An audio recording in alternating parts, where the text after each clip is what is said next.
What is going on, guys? Good evening. Welcome into a special edition of the Mind of McConnell.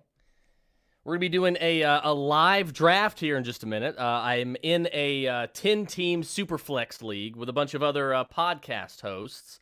So I'm going to try to represent the Roto Bros Fantasy Football Podcast quite well tonight. So the Podcaster SuperFlex League, as I like to call it. And we're going to get started here in just a minute. As you can see, I'm picking from the 9 spot. So I'm picking toward the end of the first round. That has been a place that at least this season, most seasons, but especially this season, that I have absolutely loved to pick from. So I'm really excited about that, drafting from there tonight as well. I originally had the 3rd pick. So I originally had 3rd overall, and then I was able to, which I wasn't going to be too upset about in a 10-team league. But I am definitely not going to complain about being able to trade draft spots with somebody to move down to the 9. So really excited about that. So we're going to get started here in just a minute.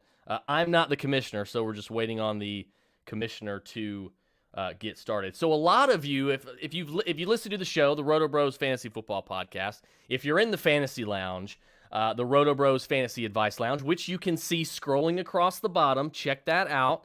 It is the best place to get all your fantasy advice, to just talk general fantasy. It's super cheap, $2 a month. However, the great news is the first 2 months are free for everybody, so you're not out a dime. So you get half the season for free, and you get to join the highest IQ fantasy community on the planet. So it looks like the draft has gotten started.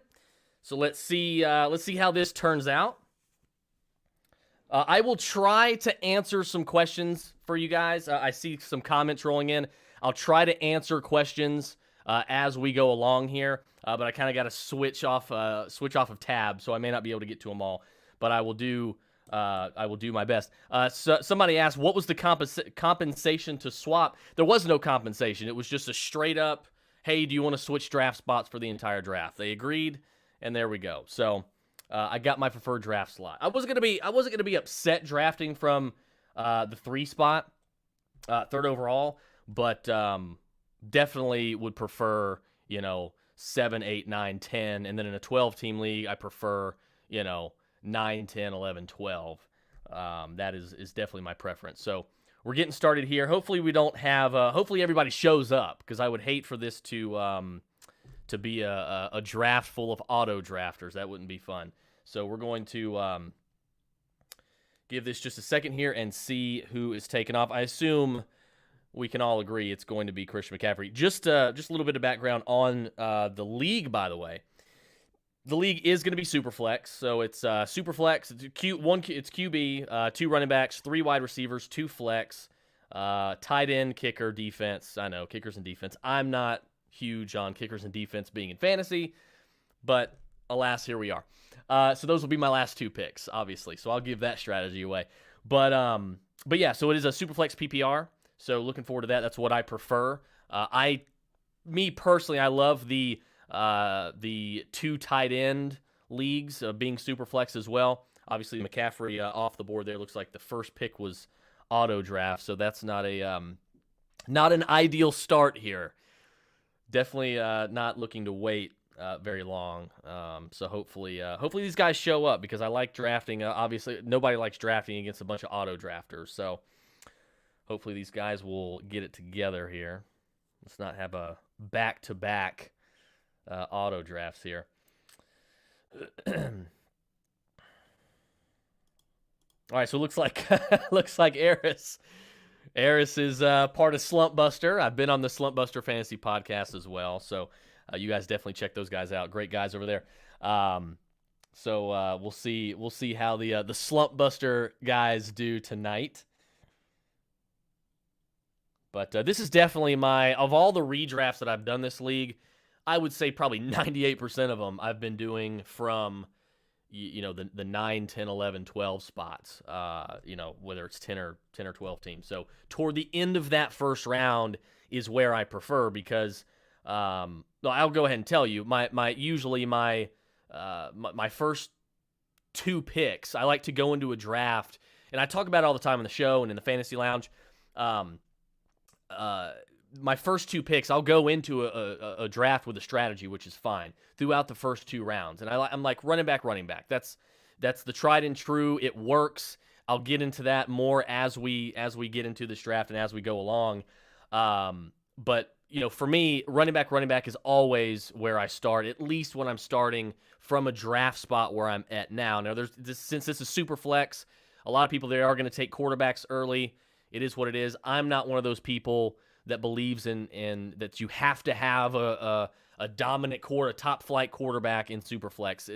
There's data there to prove it. You don't need one. So never let anybody and speaking of the first quarterback to come off the board, there's Patrick Mahomes, but I think that was an auto draft. So let's scoot on over here. All right, and for anybody that is wondering, obviously I am Team McConnell here. So this is my team. So for anybody that doesn't that doesn't realize that I am Team McConnell, that is me. So we're gonna keep going through here. Dalvin Cook, 3rd off the board. That's typically, obviously a good pick. So hopefully we don't have any more. Looks like most people are in the draft room now. So hopefully we don't have any more auto drafts. But again, like I was saying, I'm fine with. I think you should go into the draft with like a 2-round strategy. After the 2nd round, you got to let the board fall to you. And like I said, I talk about it all the time on the show, all the time in the Fantasy Lounge. Let the board fall to you after the 2nd round, because once that 3rd round comes along, you can't. There is no guaranteeing what happens. It's you can pretty much forecast and predict what's going to happen in the first 2 rounds. But once that 3rd round comes, anything can happen. So you don't want to pigeonhole yourself into a draft strategy. This is what I'm going to do the first 6 rounds. You don't want to do that, because what that's going to do is, again, if the board does not fall your way, you weren't expecting that. You planned for this specific 5, 6, 7 round strategy, and it all went up in flames after the first 2 rounds. So you don't want to do that. You just want to let the board fall to you. And look, you can have an idea of who's going to be there and what you're going to do if said player's there. I completely get that and I understand it. Looks like Bear G96 better hurry up. They got 3 seconds left and they're online. So there we go. So 2 quarterbacks off in the first round. That's what I like to see, by the way. When I'm in a draft, that's the type of stuff that I like to see. I want to see quarterbacks going off the board earlier, because all that's doing is that's pushing these running backs that I'm looking for at 1.9 and 2.2. That's pushing them further down the line. So that's what I want, and I'm looking for quarterbacks and receivers going in the first round, because that's my 2-round strategy to start is running back. And I know some of these guys are probably watching, and I'm giving away the strategy. I don't care. We're gonna win the league regardless of who knows the strategy or not. And many of you watching do know by now the strategy that I've been deploying with these running backs. But again, like I said, you want to make sure that you're not going into, because a lot of you guys have drafts this week, or many of you this weekend. You've done a lot of dynasties over the summer.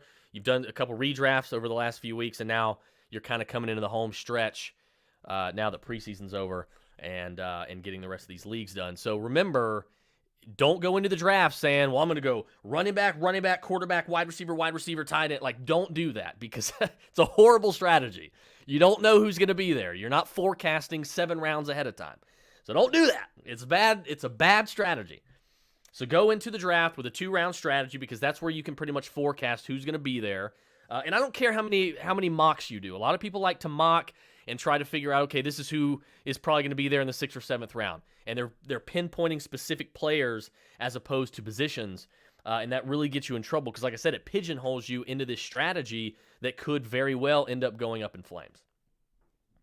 And as I make these picks, I'm going to explain why I go with the players that I choose to go with, and the outlook that I see for each one of them. So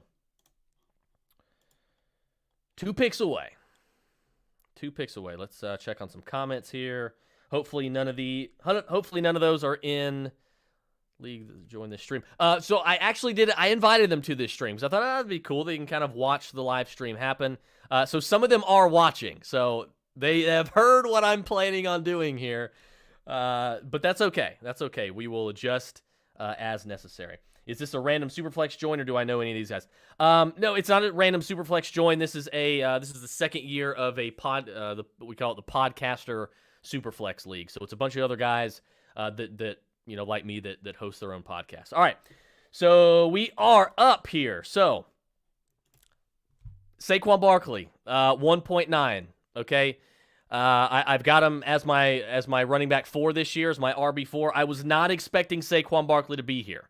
I absolutely was not. So it is definitely, I am definitely okay with the fact that Saquon Barkley's there. So this is an automatic pick for me. It's going to be Saquon Barkley coming off at 1.9. Zeke, I think, would have been a good pick there as well. And I'll kind of get into some of these other guys as this goes along. So there goes Elliott. Right there, we get slim Zeke this year. Antonio Gibson, not a bad play. I don't think I would have taken Antonio Gibson personally right there because obviously guys like Eckler and Aaron Jones and Najee Harris are there. So for me, it's between Austin Eckler and Najee Harris. And throughout this entire offseason in my redraft leagues at this position, my favorite combo, boom, boom, has been Eckler and Najee. And I'll tell you why here in just a minute. I think Eckler is my most highest owned player in all of my leagues. I own more Eckler than anybody. Najee's not too far behind, but I own more Eckler than anybody. However, I love Najee's workload. We'll get into that more here in a second. But Eckler's ceiling on a good offense with the best offensive line he's ever played with up to this point. We've seen him do it before. He's got a league-winning ceiling in PPR. He's got high touch security. So we're going to go ahead and grab him. Austin Eckler's got high touch security, which means we are not worried. His touches are secure. We're not worried about Justin Jackson. We're not worried about Josh Kelly. These are just guys. These are just average football players. They are of no threat to Austin Eckler's workload. Much like Saquon Barkley, Devontae Booker is not a concern for Saquon Barkley's workload. These are guys that are going to be getting 70 to anywhere between 70 to 80% of the workload in their backfields as long as they remain healthy.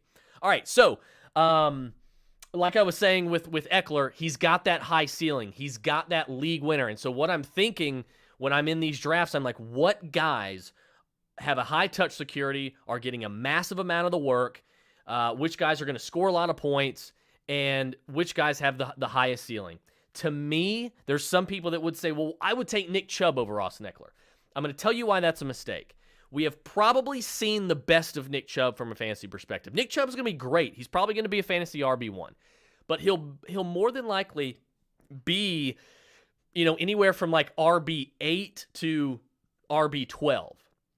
So he's going to be more of a back end. He's not going to have that, league-winning ceiling that Eckler and Barkley and Zeke and even Antonio Gibson. If Gibson can take the if Antonio Gibson can take the majority of the receptions from J.D. McKissic, Antonio Gibson has a ceiling that is sky high. Same thing with guys like Deandre Swift. These are guys that are going to be force-fed the football, and they are going to be the primary pass catchers on their teams, and they are explosive playmakers. So these are guys like Kamara and McCaffrey and Cook and Barkley and Eckler and Zeke. These are guys with a high amount of touch security. Okay, you don't have to worry about the guys, behind them. We're not worried about Chuba Hubbard taking a bunch of carries from and touches from Christian McCaffrey. We're not worried about Tony Jones and Latavius Murray taking, making it a 60-40, 50-50 split. We're not worried about Devontae Booker or Justin Jackson and Josh Kelly. We're not worried about those guys, right? So that's what I mean when I say high touch security. I want those guys because, as we know, and some of you have heard this a million times and you're probably sick of hearing it, but it's important, and I'm going to continue to say it, and I'm going to say it every year. What is the most important position in fantasy football? It is running back, okay? However, the most important position in fantasy football is actually not running back. It's RB1. It's RB1. And what I mean by that, I just don't mean top 12. I mean guys that can finish as the fantasy RB1. the overall running back one in fantasy. Those are the types of guys that are going to be getting 270 plus touches. They're going to be approaching that 300 to 350 plus touch plateau there. Those are the guys that you want at the early rounds, okay? You don't taking a guy like Nick Chubb, he doesn't have that ceiling. His ceiling is more capped than a guy like Saquon Barkley or Austin Eckler because he's not catching the majority of the passes. Even Derrick Henry, who went 1-6, okay, Derrick Henry's not a bad draft pick, right? But have we seen Derrick Henry's best season? Yeah, we've probably already seen his apex season. He's not getting any younger. So it's entirely possible we have not seen Barkley's best season. It's entirely possible we have not seen Eckler's best season. Both of these guys are playing on the best offenses probably that they've been on since they've been in the league. Okay, and we can argue maybe some of the a couple of the Phillip Rivers teams and what have you. But this is going to be a hell of a good Chargers team and Chargers offense. The offensive line is going to be much better. Eckler coming back healthy. He's only 26 years old. These are guys with a high touch security, very large amount of the work. You're going to want those guys. So that's why even Najee Harris or Aaron Jones. Aaron Jones has a league-winning ceiling. We've seen that before. I think Najee Harris does as well because Najee, first of all, we've seen James Conner be a high-end RB1. We've seen Le'Veon Bell be a high-end RB1. And we've seen that Mike Tomlin is not afraid to give a rookie running back tons of work, right?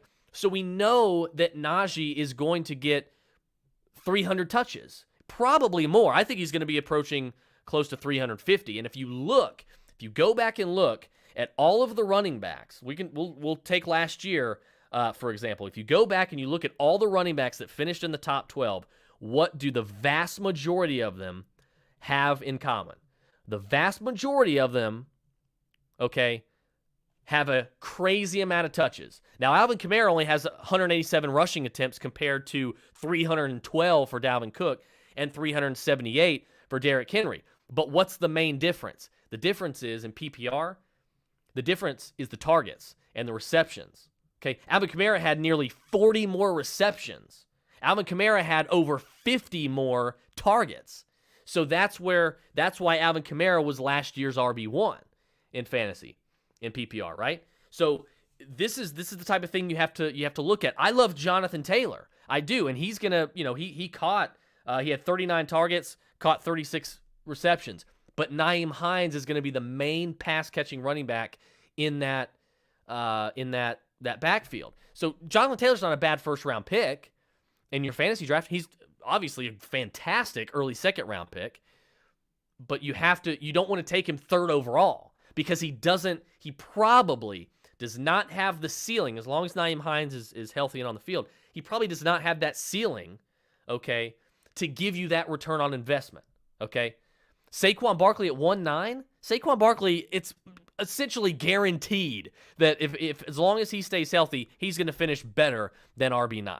Okay, I think we can all agree that. Eckler, in the early second round like that, it's almost guaranteed he's going to finish, higher than, where I took him as far as running backs are concerned. And I have Austin Eckler as RB6 this year, Aaron Jones right behind him, and then I have Najee Harris as RB8. So, all those guys right there, guys that have a massive amount of work and touch security is what I love. So now we're in the third round.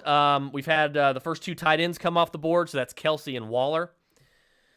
We've got Prescott's off the board, Wilson's off the board, Lamar, Josh, Kyler, and Pat at quarterback. We've had Ridley, Tyreek, Steph, and Devontae at wide receiver. I would expect a little bit more of a wide receiver run as well coming up now that the big RB1s have come off the board here. So we'll see what Andrew does. While we wait on him, let's look at some okay, so Andrew goes Metcalf. There's another receiver. Let's see. Shawn Michaels, or is it Mitchell's? Sean, I apologize if I butcher your name. No. I'm a Bolts fan. This is our best offense since Rivers, Keenan Allen, Gates, Malcolm Floyd, Danny Woodhead. Our O-line has been off for about 5 years. So, yeah, no, I totally agree. I think it is the best offense. I think it's going to serve Austin Eckler very, very well. Michael Clark, one of my good buddies, says Michael Pittman thoughts as well now with T.Y. down. I love Michael Pittman. However, Michael Pittman is unstartable until Carson Wentz is under center. So once you can't trust Jacob Eason, right? You just can't. He's terrible. So I want Michael Pittman on my team, but I don't want him as my wide receiver. Well, I don't want him any higher than my wide receiver 3 on my team. Because Carson's obviously, if Carson wasn't going to be back till week 10, that would be different. I wouldn't want him as my wide receiver 3 because it would take forever for him to have any fantasy value. Carson's probably going to be back at week 1, week 2 at the latest. So Pittman's fine as your wide receiver 3. And in a pinch, if you have to start him week 1, it's not great. You're not going to be excited about it, starting him with Eason. But Wentz is supposed to be back. He's only going to miss like 10 days, I think, in protocol. I think the max he has to miss is 5. So Carson's going to be fine. He should be under center for week 1. So let's see what running backs we got. Now, here's the thing. And a lot of you are probably going to be like, what are you doing, bro? But give me just a second, and I'm going to explain. So what I'm going to do here, typically, in a lot of leagues, what I have done is I'm, picking at the 9th spot, is I have taken 3 running backs because that's just how the board falls. I want as much security, and I'll explain that a little bit more here in just a second. But I'm not going to take 3 running backs. I'm going to take Kyle Pitts, and I'm going to explain why here in just a minute after this next pick. So we got Justin Herbert off the board now. See, for me, this is a little too early for quarterbacks still. We'll see how the board falls. I'm not going to sit here and plan when to take my first quarterback. Again, it is SuperFlex for those of you just tuning in. It is a SuperFlex league. And Joe Mixon off the board. So here's what I'm going to do. I've got 2 running backs already. High touch security, high ceilings, workhorse running backs. I took Kyle Pitts.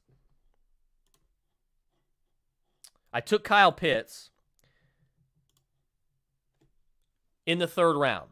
Okay, we're going to get to the Deandre Swift pick. I took Kyle Pitts in the 3rd round. Tight end, I'm looking for these positional advantages, right? At the most important position in football, at running back. So I've got 3 running backs now that have a ceiling of high-end RB1. If Deandre Swift stays healthy, stays on the field, he can be a high-end RB1. And a lot of you, I can hear you already. I can hear you talking about, oh my God, what about Jamal Williams? What about Jamal Williams? What did Jamal Williams ever do to Aaron Jones? Did Jamal Williams keep Aaron Jones from being a league winner? No. So why would we automatically think that Jamal Williams is going to be a problem for Deandre Swift? Deandre Swift is a better player all the way around in every aspect of the game, and he's a better pass catcher. He's more athletic. He's just a better all-around player. So the Lions, this is going to be a team that's going to throw a lot, more than likely. Their offensive line is better, so they should be able to run a little bit more efficiently. And obviously, who's their quarterback? Captain Dump-Off, Jared Goff. So DeAndre Swift is going to see a lot of pass catches out of that backfield. I don't foresee, look, I'm not saying Jamal Williams is not going to see, some work out of the back. I'm not saying that, DeAndre Swift's going to get 90% of the work. No. But what I am saying is that he's not going to see enough work to limit the ceiling, the league-winning ceiling that a guy like DeAndre Swift has. And we see it all the time. There's always a guy that you don't think finishes as an RB1 that ends up doing it. Every single year it happens. I don't think this is going to be any different. I think Swift and Antonio Gibson are guys that are 2 guys that can reach, that league-winning ceiling. So that's why I took DeAndre Swift there, because of his ceiling and his pass-catching prowess. He's not going to be hurting for fantasy points. Now, Kyle Pitts at 3, that's another positional advantage that I want.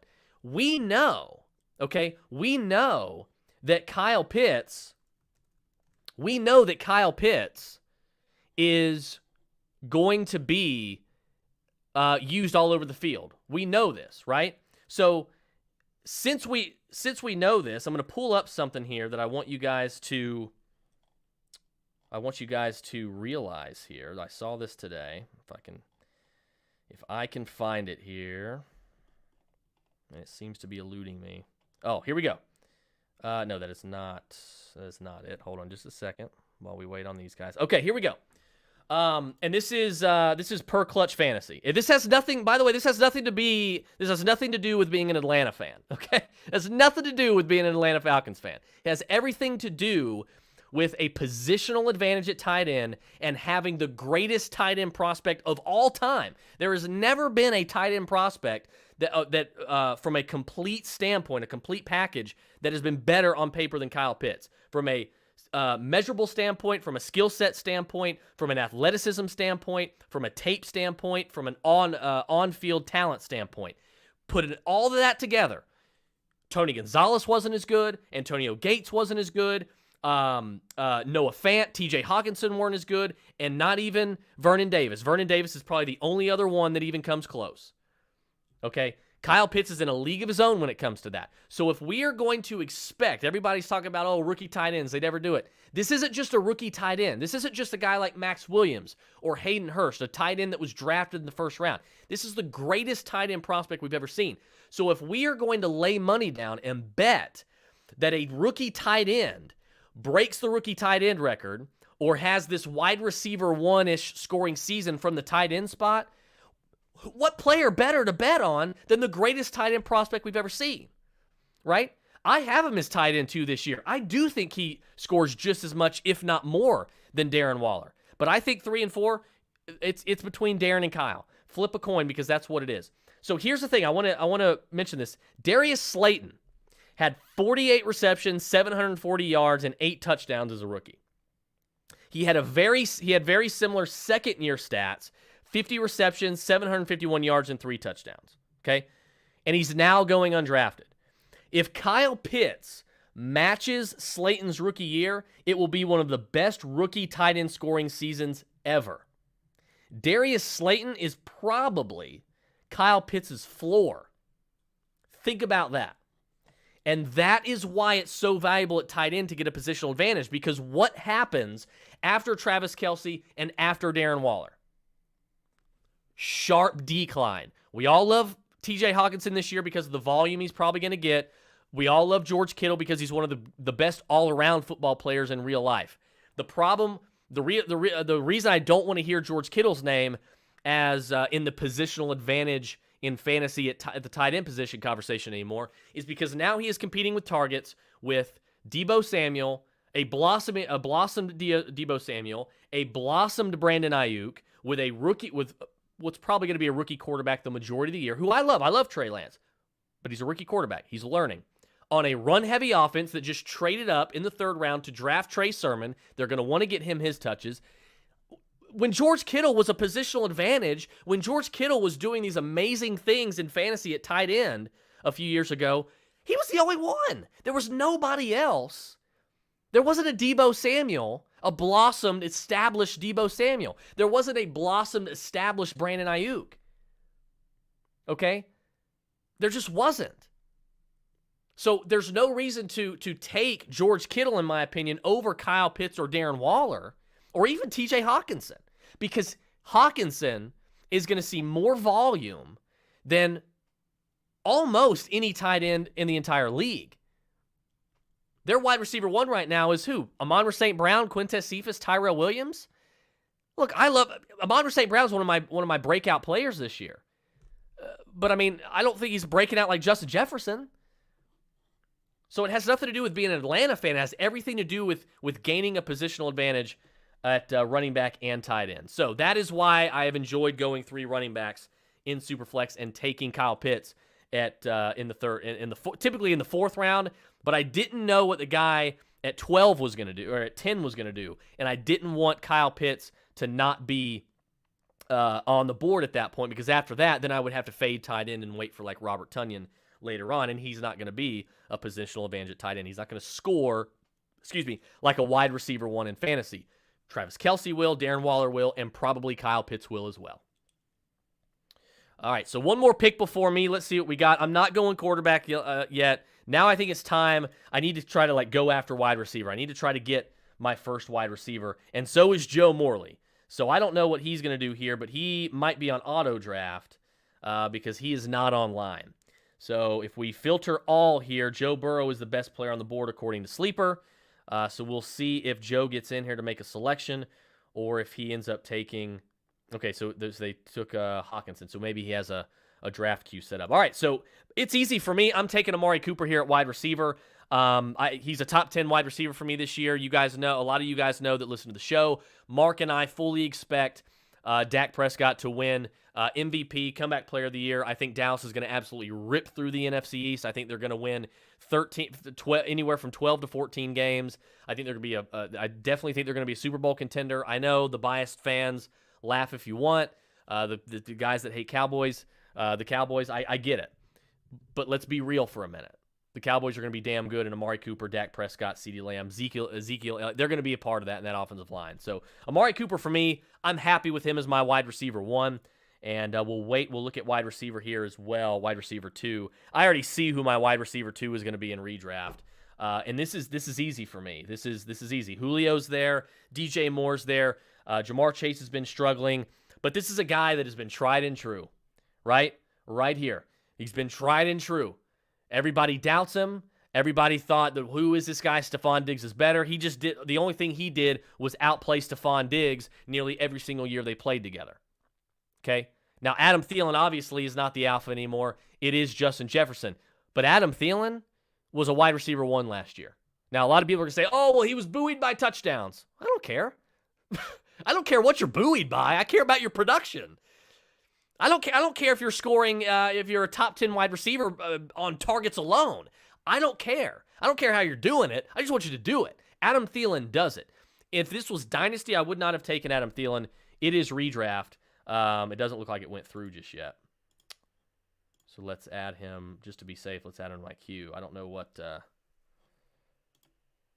holdup is here, but I'm taking Adam Thielen, but it doesn't look like it has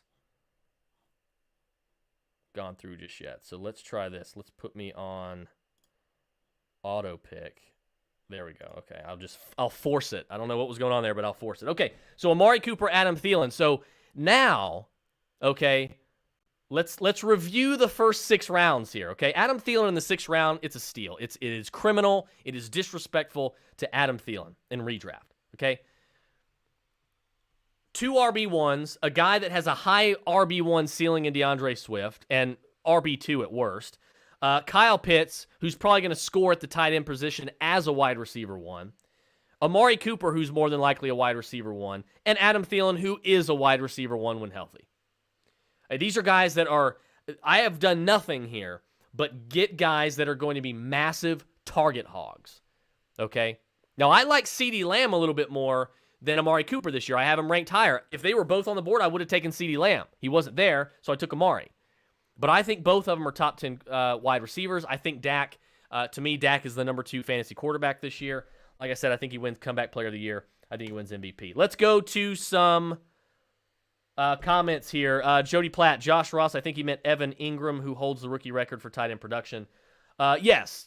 And are we really? Say it out loud.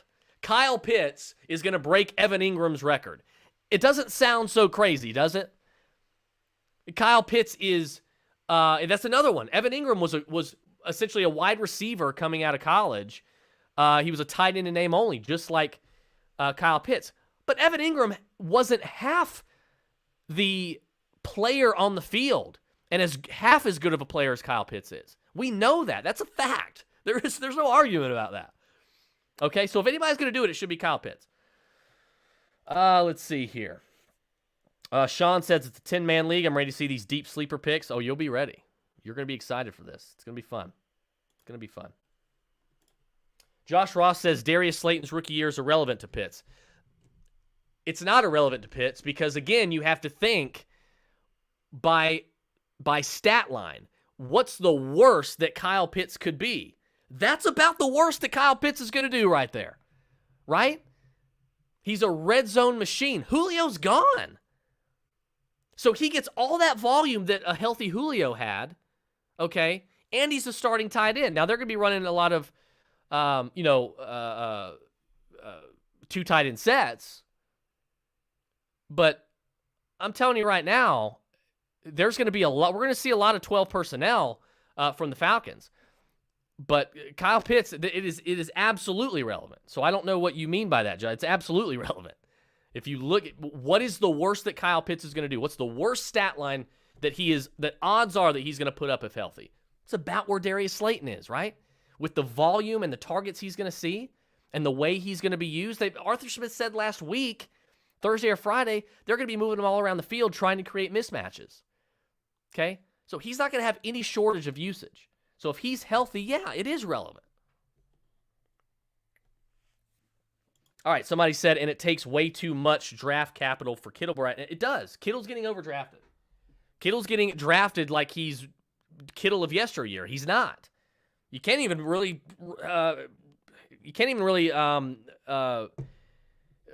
You can't depend on him to stay healthy. So that's another thing. All right, got some new comments here. Let's take a look.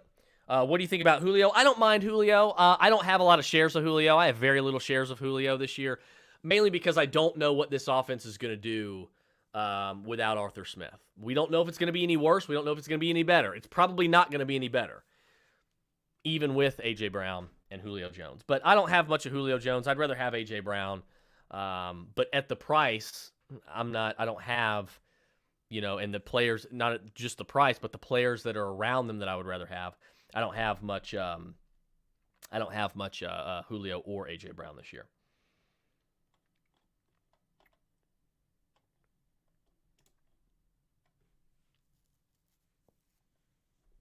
Yeah, Josh. You said I think he meant Slayton to try to prove that Pitts is more of a wide receiver. Yeah, Pitts is he's a tight end in name only. He's essentially Calvin Johnson playing tight end. That's what Kyle Pitts is. So yeah, that's typically what I mean. If you're basing it off wide receiver, you're taking Kyle Pitts in the third round because you think he's going to score at tight end like a wide receiver, right? So why are you going to compare him to other tight ends? Just compare him to wide receivers at that point. And when you compare Kelce and Waller to other wide receivers, they're scoring as wide receiver ones. And if I go back and look at this, I believe, let's filter out wide receivers here.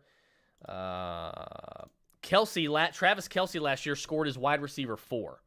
Darren Waller last year scored as wide receiver 6 or 7.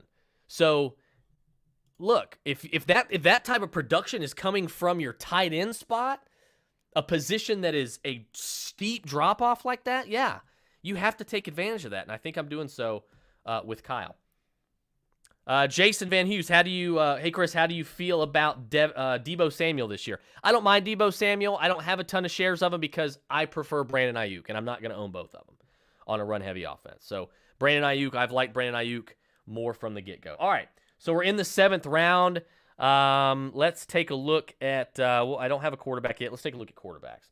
So I've got Cooper. Obviously, Dak's on the board. I'd love to look for a stack, right? I want to look for a stack with Cooper or Thielen, but I can't do it with Cooper because Dak's off the board. So Kirk Cousins is there. Okay, I can add him to my queue. Justin Fields is there. And you know what? I think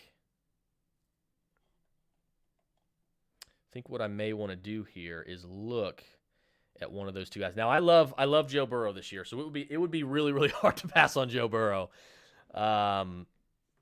Matt Ryan even with the Ryan Pitt stack. So I've got some decisions coming up depending on what happens at quarterback here. But I think now is about the time we're going to take my quarterbacks because pretty soon I don't want to be left with Baker Mayfield. I don't want to be left with Tua, Daniel Jones, Ryan Fitzpatrick, Sam Darnold. I don't want to be left with those guys. Choosing between those guys is my QB1 and QB2. Michael Thomas coming off the board is in round 7. I think Michael Thomas probably would have slipped a little bit later. But look, there's an IR spot. You throw him on IR, and he's going to be a hell of a value when he gets off the PUP list. By the way, in Dynasty, it is sell time on Michael Thomas. He's a 28 going on 29-year-old wide receiver that can't stay healthy. He's about to miss the majority of his second season in a row. We have seen his apex season. He ain't doing that again. Okay, so in Dynasty, you need to sell Michael Thomas immediately. Redraft, he's a fine pick. Okay, so do we want to go wide receiver? Or do you want to go quarterback here? I think I'm gonna turn around here. I'm gonna go quarterback. Oh man, this one's tough. This is tough. So how many people have 2 quarterbacks? That's what I want to look at. So Prescott, Brady, Wilson. A couple teams have 2 QBs. A couple of them don't have. All right. So what I'm going to do here, guys, I'm going to kind of take a bit of a risk here. I am going to go, not that Joe Burrow's a risk. I'm going to take Joe Burrow here. He's my highest ranked quarterback this year. There's Gus Edwards. There's Gus the Bus. 7th round. It's a good place to take Gus the Bus. It's a good place. But I'm not sweating at running back yet because I've got 3 elite running backs. So while everybody else is trying to shore up their 2nd and 3rd running backs here, I feel safe. I'm good. I feel secure at the most important position in fantasy, and that right there is the goal. And you're going to say, oh, well, running back is the most injury-prone position. All the more reason to take them. All the more reason to corner the market with the high-end RB1s, the guys that are going to be high-end and have a large amount of the workload. Javonte Williams is a hell of a pick there. So Javonte Williams was a guy that I could have potentially taken here in the 8th. Let's go back to running back here just to look at 4. Okay, so seeing what's available here, I feel pretty good on the comeback. I think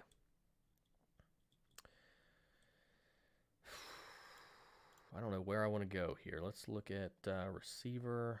Yeah, I'm going to wait on receiver. Receiver's just so deep. It really is just so deep. Yeah, the more I look at it, the more I think I would have taken Javonte Williams there just to shore up my 4th running back spot. Could you imagine? So good pick by number 10 there. I think what I'm going to do.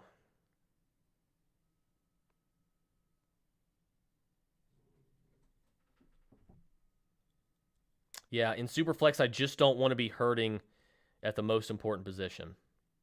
So here's what I'm going to do. I am going to take.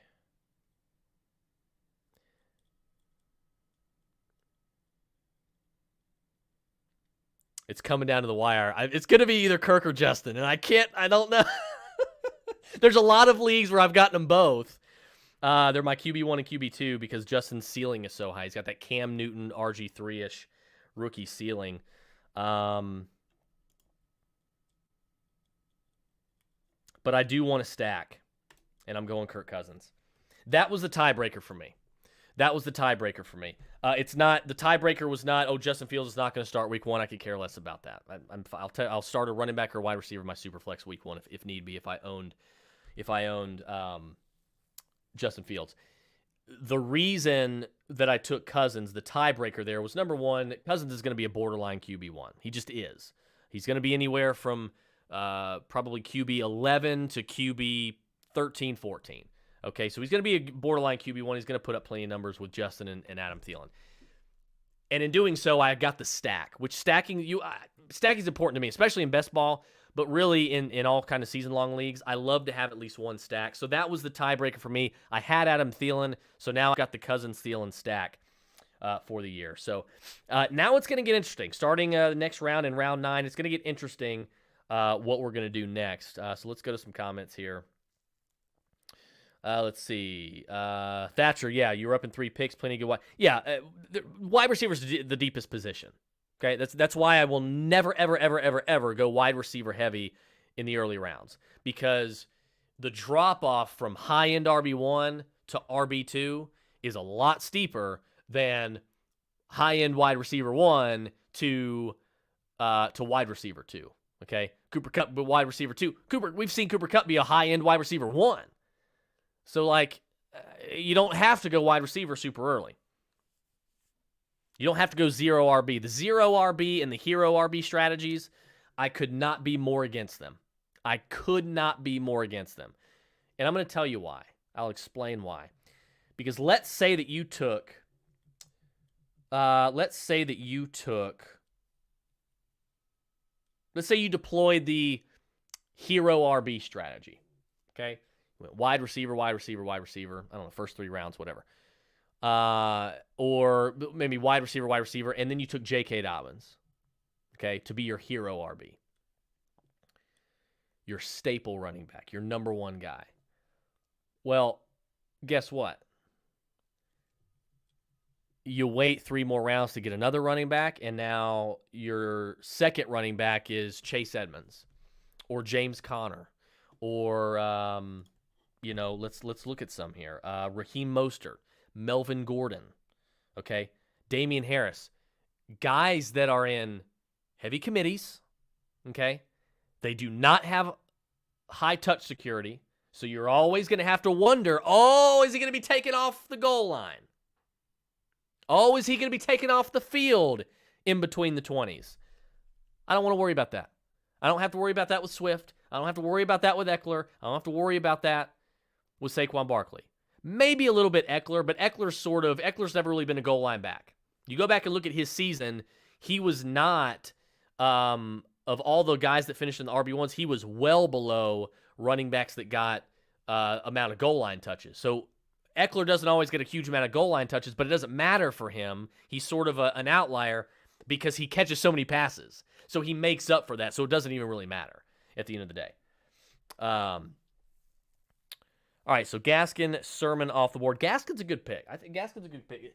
Gaskin's one of those guys that I think could end up as an RB1 at the end of the year, top 12 running back in fantasy, and I don't think anybody should be surprised because of workload.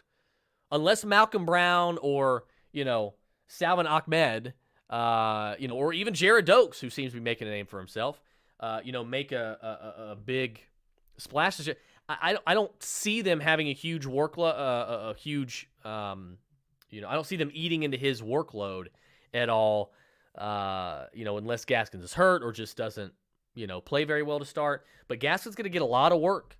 He's going to be the workhorse. He's not spectacular. He's not super athletic. He doesn't move the meter, but he gets a lot of work.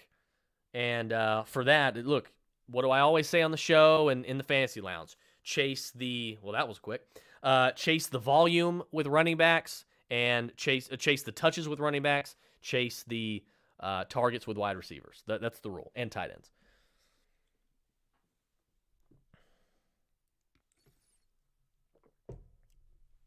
All right, so let's look at what's going on here. So Damonte Smith's off the board. Damonte Smith is a guy that I have a lot of shares of because I think Damonte Smith is going to be a league winner. I do. I think by week 12, 13, Damonte Smith is going to be winning you football games. He's going to be winning you fantasy playoff games and maybe even a fantasy title because his ceiling is so freaking high week to week. This is a bad football team, the Eagles, with a bad defense that is going to probably be in a lot of shootouts. Hell, they'll probably be in a shootout with us, with the Falcons in week 1. Right? What is it? 39-30 will be the final score of that game. Two teams with bad defenses, great offenses. So the Eagles are going to give up a lot of points. They're going to be throwing the football a lot. Damonte Smith is going to be a big part of that success.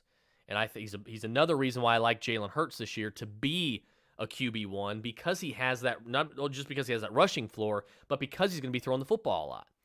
It's almost like he's back at Oklahoma. He can pretty much just play like he's back at Oklahoma.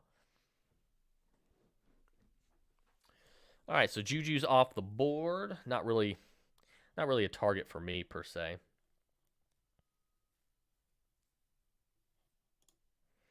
All right, let's be looking at wide receiver here. Who do I like as my wide receiver 3?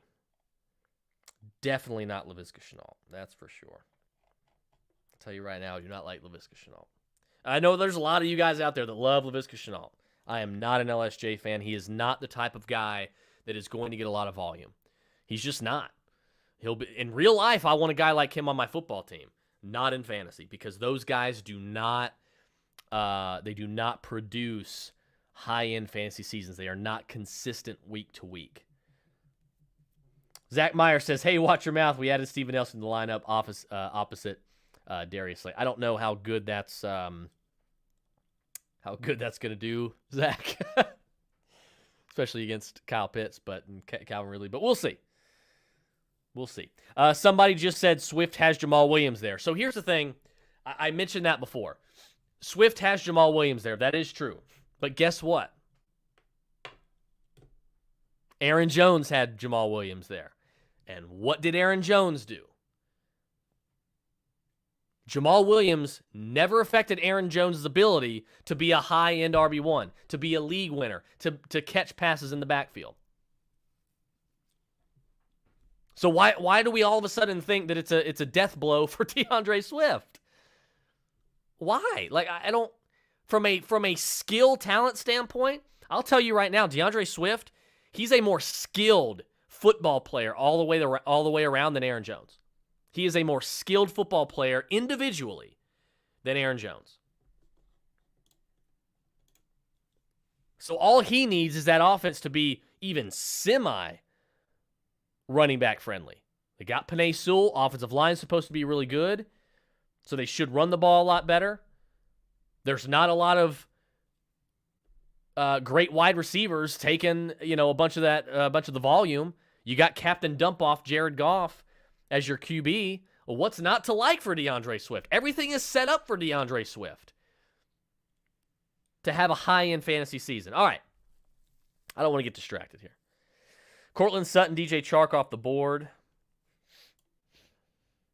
Speaking of Deebo Samuel, what did I just say? I don't have many shares of Deebo Samuel, but lo and behold, there we are. So I may have my first share here coming up. Let's take a look at what we got. Antonio Brown's there. Michael Pittman's there. I do like Michael Pittman.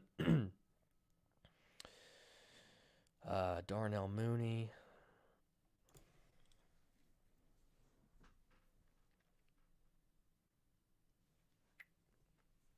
But I do have an idea of what I'm going to do in the 10th round.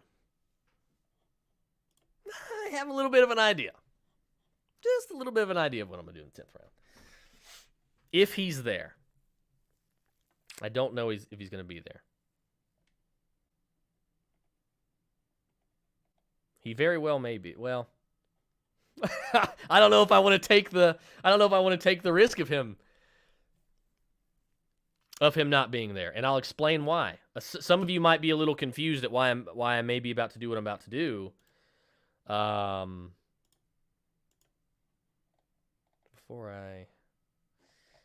just don't know if that's the decision I want to make here.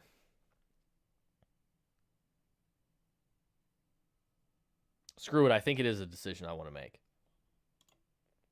I think it is a decision that I want to make.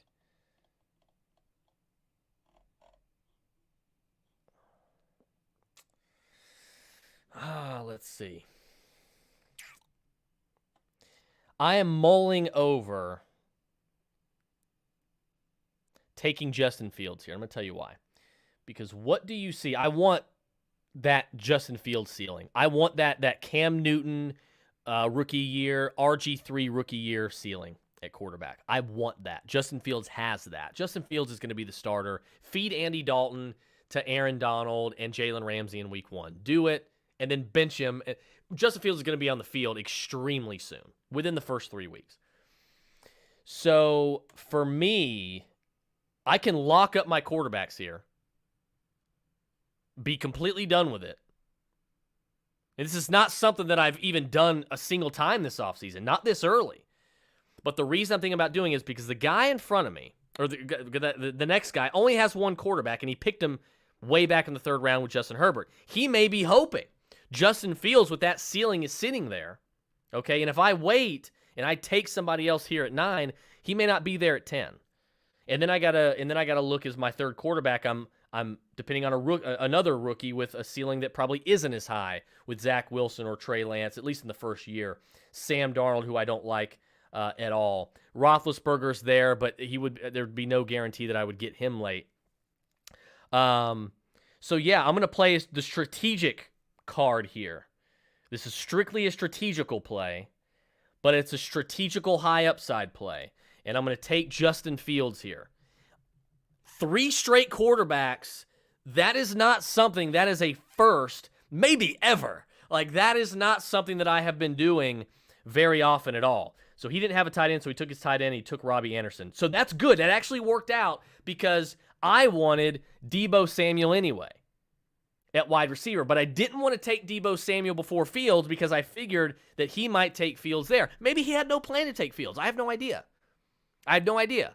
But what I did there was I was able to play the strategical move while also capturing an immense amount of upside with Justin Fields. I don't think there's a person watching this right now that doesn't agree that Justin Fields has Cam Newton rookie year upside. Okay? So with that, let's go to the comments. Somebody says, I'm very surprised there. Somebody says, no, you should have taken Trey Lance. Look, Trey Lance, I think, if this was Dynasty, I would have taken Trey Lance. If that was a Dynasty pick, I would have taken Trey Lance. But redraft, I do like Justin Fields more than any of the rookie quarterbacks this year. More than Lawrence, more than Wilson, more than Lance. I like Lance long-term. I think he's going to be a better NFL quarterback in real life, and I think he's going to be a better fantasy quarterback when it's all said and done. But I do believe that was a good strategical upside pick, even though it's not something that I would have typically done. Fields is not making it back to me anyway, so we can't use the odds of him making it all the way back, almost 2 full rounds from that. It's extremely unlikely. So yeah, Roethlisberger would have been there. Wilson could have been there as a third quarterback. But you know what? Why? Justin Fields is playing for a team that made the playoffs last year with Mitch Trubisky. Okay? With Tariq Cohen hurt. This is a good football team. And the sky is the limit. Darnell Mooney, Allen Robinson, Cole Kmet, Jimmy Graham, David Montgomery, Tariq Cohen's back. I'm just telling you. Dominic Hogan, is Deshaun Watson worth a grab in Dynasty? I'm going to say no. I'm just going to say no. Definitely not redraft. He's not playing this year. Dynasty, I'm not wasting my time. I'm really not. If I'm in a startup Dynasty league, I am taking Justin Fields, Trey Lance, Trevor Lawrence, even Mac Jones before I'm taking Deshaun Watson. I just am, because I don't know what's going to happen with Deshaun Watson. I don't. He may not ever play a down of football again, depending on how these Chargers go. That's just not a dice I'm willing to roll. It's just not. I don't care. Zach Myers, love the Fields pick. You have to get your guy, even if it means drafting them early. Can't gamble on them coming back to you next round. Yeah, it really wasn't, though. It wasn't about really getting my guy, because I don't think getting your guy is a draft strategy that you want to deploy. That gets you in trouble. You guys hear me talk about it on the podcast and in the Fantasy Lounge all the time. I am really focused on upside. I want those upside picks on my bench, right? So my whole thing is, let's go ahead and take care of the quarterback position. That way I'm not worrying about... Look, I think Ben's going to come back and be fine this year. I think Ben could end the season and surprise everybody and be a QB1 in fantasy. It would not surprise me at all. But I don't want to run that risk. I want a guy that's got that immense ceiling, that immense amount of upside, in a guy like Justin Fields. Look, Trey Lance just went off the board. Just a few picks after I take Fields, Trey Lance went off the board. So what does that tell you? If Justin Fields was there, is he taking Trey Lance over Justin Fields? Probably not. He's probably taking Justin Fields. So what I was able to do there is I was able to secure, if there is a quarterback injury, if Burrow doesn't come back and play great football, okay, and the offensive line does affect him a lot, or the injury affects him. Well, I don't think it will. Obviously not, because that's where I took him as my QB1 in the 7th round. But if he doesn't come back to full strength, it's okay. I've got that QB1 high-end upside there. That's what I wanted to capture there. So it wasn't so much getting my guy. It was more so trying to capture that secure that upside as much as possible. So, and I was still able to get my third wide receiver. And I think Deebo Samuel as your third receiver, you can do a lot worse than that. You can do a lot worse than that. So, I'm going to go back to the board here. All right, so it's been a while since I've taken quarterback, right? Been a while since I've taken running back, not quarterback. Been a while since I've taken running back. But I don't know if I'm going to go running back yet. We're going to let the board fall. We're going to see where we're at. And that's what you do. I didn't go into round 9 saying, I'm taking Justin Fields. The board fell that way. I didn't go into round 8 saying, I'm going to take Kirk Cousins. The board fell that way. Had Javonte Williams been there, I probably would have taken Javonte Williams as my 4th running back. But the board did not fall that way. Okay. So we got Jasicki, we got Fant. Still some pretty good running backs on the board, guys that are good options to be your 4th running back. Really, you got to remember, this is going to be my 4th running back. So we look at the roster here. I've still got one more flex spot that I got to fill. Will I fill it with receiver or running back? We'll see. I don't need another tight end for quite a while. I am fine there. I'm done with quarterback. So let's stick to running back and wide receiver and see what we got here. Let's take a look. Some comments as well. Thatcher says, Antonio Brown, Cooks, Fournette are great late-round grabs, in my opinion. I'd probably be targeting them next. Look, Antonio Brown is a steal right now, folks. He's an absolute steal. Fun fact, and I don't care what the sample size was. Fun fact, last season, when Chris Godwin and Antonio Brown were on the field together, I think it was 4 or 5 games, something like that.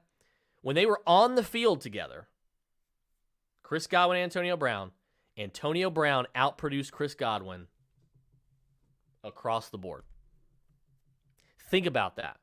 So if you're wanting Chris Godwin and you don't get Chris Godwin, don't worry about it, because you can get an even better value later on in the draft. Antonio Brown is an excellent draft pick. You don't want him. I'm not saying go out and get him as your wide receiver 2 in fantasy. You don't wait that long. But if he's your wide receiver 3 or wide receiver 4, you do a lot worse than that. So Thatcher's right. And again, when they were both on the field last year, Antonio Brown outproduced Chris Godwin essentially across the board. Godwin's a good pick. I like Chris Godwin. Everybody likes Chris Godwin. By the way, I want to let you guys know, if you are not already a member, check out the Roto Bros Fantasy Advice Lounge. You see it scrolling across the bottom. We cover season-long, best ball, dynasty, redraft. We cover literally everything when it comes to fantasy. Okay? $2, $5. There's a $2 silver tier, a $5 gold tier. Choose which one you want. It doesn't matter which one you choose. Both of them get you access into the Fantasy Lounge, and you get your first 2 months free. Half the season is free. You get to join the highest IQ fantasy football community on the planet. Forget the toxic cesspool environment that is fantasy Twitter. Forget the toxic cesspool environment that is fantasy Facebook. Join the Roto Bros Fantasy Advice Lounge. It's the best place to get all your start-sit advice, trades, waivers, draft, all of it. It's going to be nuts. It's been a great community the last 2 years, going on year 3. You guys are not going to regret it. Go to patreon.com/RotoBros. As soon as you sign up, you're going to get an email, and you're going to get a link in that email with a wonderful welcome video from yours truly. But you're going to have a link there. You're going to click that link, and that's going to be the direct link into the Discord. So definitely check that out.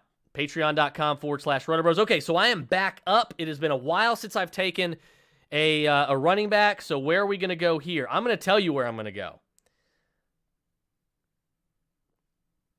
Actually,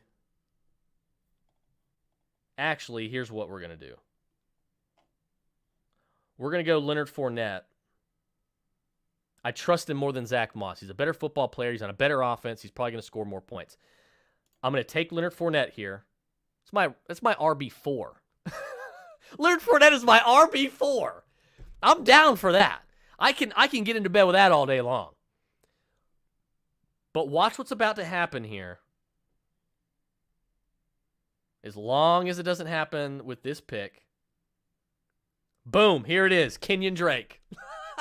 Kenyon Drake, my guy. Everybody knows I love Kenyon Drake. Kenyon Drake does nothing but produce. Everybody's talking about, he's inconsistent. He's split with Josh Jacobs. He split with Chase Edmonds last year. You know where he finished? RB16. In PPR. That was without getting the majority of the pass catches, the majority of the receptions. That was Chase Edmonds. We were watching Red Zone every single week like, why is Kenyon Drake not catching passes? He's getting all the carries. The exact opposite this year. So what does that mean? Kenyon Drake playing for the Raiders with Josh Jacobs, okay, as the primary pass-catching running back. What does that mean for Kenyon Drake? That floor is very high. That week-to-week floor is extremely high. So having him as a fifth running back, that's about you can't ask for more quality depth than that at the most important position in fantasy. And what happens? What happens here? Just in case, in the event we see this happen, we've seen it happen. We've seen it happen with J.K. Dobbins and Travis Etienne and Cam Akers. What happens if Josh Jacobs gets hurt? What happens if Josh Jacobs breaks his ankle first or second week of the season? And no, I'm not a superstitious person, so I don't care putting that into the universe. I don't care about all of that. What if he does get injured? What if he tears his ACL in week 1, week 2? Kenyon Drake's a workhorse running back. Keep that in mind. You need to have Kenyon Drake. He's coming as an extreme the 12th round, he's coming as an extreme value. I have so much Kenyon Drake, I can't, it's hard to fit it all. It's hard to put it all in my bag. That's how many shares of Kenyon Drake I have. I have just as many shares of Kenyon Drake as I have Austin Eckler. So I'm thrilled with that pick. I was really hoping, going into all my drafts, I'm like, man, I hope I really get Kenyon Drake late. And most of the time I do, because there's just a negative stigma with him for some reason. But all the guy does is produce. All he does is produce. And he's going to be the primary pass catcher.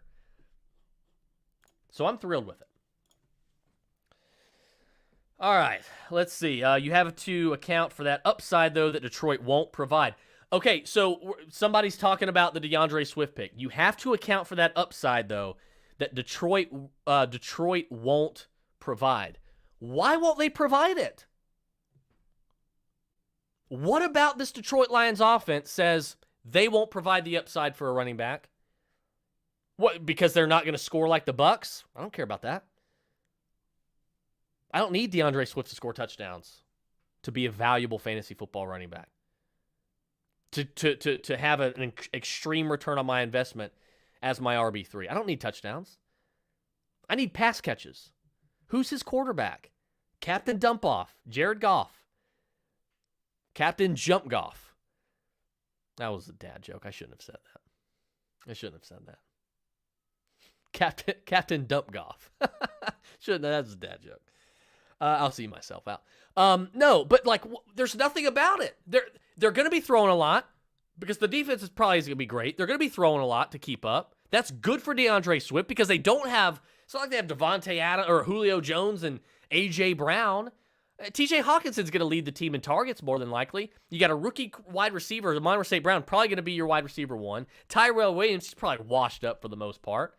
I like Quintez Cephas, but Quintez Cephas probably isn't a high-volume guy. What's not to like about DeAndre Swift? Oh, you're worried about Jamal Williams? I'm going to say it for the third time in this entire show. What did Jamal Williams do to Aaron Jones to keep Aaron Jones from being a high-end RB1, to keep him from scoring 18 total touchdowns a couple years ago, from keeping him from catching a high amount of passes while he was there? Can somebody tell me? Jamal Williams didn't do anything to keep Aaron Jones for being a high-end RB. Aaron Jones was RB5 last year and had 9 rushing touchdowns. Why don't we think DeAndre Swift can do 9? He's not going to have 18, but why can't he do 9? Aaron Jones had 2 receiving touchdowns. Why don't we think DeAndre Swift can have 11 total touchdowns and run for 1,100 yards like Aaron Jones did last year behind a much better offensive line anchored by Penei Sewell now? It's actually the exact opposite. Detroit's offense is a good thing for DeAndre Swift. And as your RB3, the ceiling and the upside, DeAndre Swift range of outcomes is, at the top of his range of outcomes, it's huge. He's got this top 3 running back finish in his range of outcomes. He can do that because of all the work he's going to get, because of his skill set. Oh, I love Swift, but we can't mention him with Jones because he lacked that touchdown ceilings that Jones needed to get back-to-back top 5 finishes. Why does DeAndre Swift lack 9 touchdowns? Why is 9 touchdowns not in DeAndre Swift's range of outcomes? I need to know. Why is it not? He's not going to score 18 touchdowns. I understand that. But he's probably going to catch more passes than Aaron Jones ever did in a season, number one. And he can score just as many rushing touchdowns as he did last year. He might eclipse 9 touchdowns on the ground. There's no reason why he can't. But touchdowns isn't even the big draw here. It's not even the big draw. You want to talk about touchdowns? Austin Eckler, 2017, 2 rushing touchdowns, 3 receiving touchdowns. 2018, Austin Eckler, 3 rushing touchdowns, 3 receiving touchdowns. 2019, Austin Eckler, 3 rushing touchdowns, 8 receiving touchdowns. So that obviously was the reason why he was a top 6, 7 wide receiver. 2020, he obviously only played 10 games. 1 rushing touchdown and 2 receiving touchdowns in 10 games.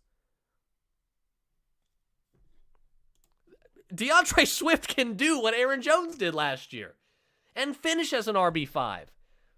And then I got him in the 3rd round. The ceiling with DeAndre Swift is to the moon. It's the same thing with Antonio Gibson if Antonio Gibson can take the majority of those reception, the majority of that pass catching work from J.D. McKissic. J.D. McKissic, for those of you that don't know, could be a problem for Antonio Gibson. J.D. McKissic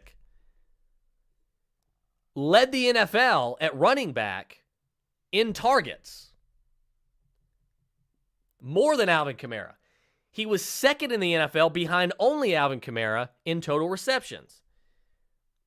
So everybody's crazy about Antonio Gibson, but just how much of that insane amount of target share from the running back position do we think Antonio Gibson is going to steal away from J.D. McKissic? We got to be realistic about this. I would argue DeAndre Swift's ceiling this season and his odds of finishing as a high-end RB1 are greater than Antonio Gibson's. It's not crazy. Allen says Swift's on his do not draft list.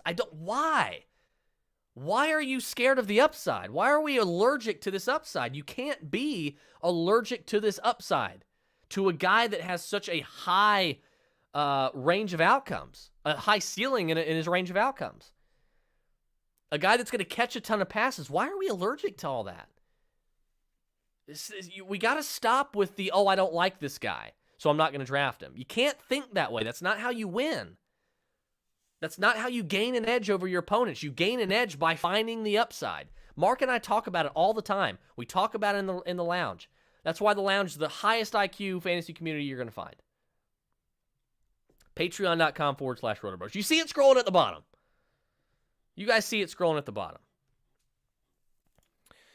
All right, it's my pick. We're back. Let's go. Obviously, I need another receiver, I feel like. Wow, Parker's still there. The wide receiver one for the Dolphins is still on the board.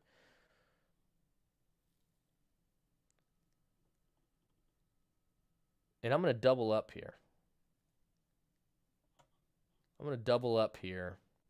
At wide receiver.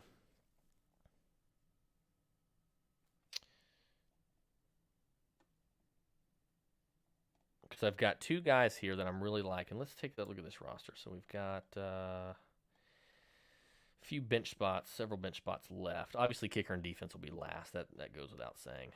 Quarterback's done. Running back is ridiculous. Wide receiver still needs some help. We're going to go back-to-back here. We're going to go with I'm going to go with Devontae Parker here. I'm going to go back-to-back receivers here. Possibly, depending on what. Oh, he did it! He stole it from me! Oh, I got sniped! Oh, I wanted Marquez Callaway.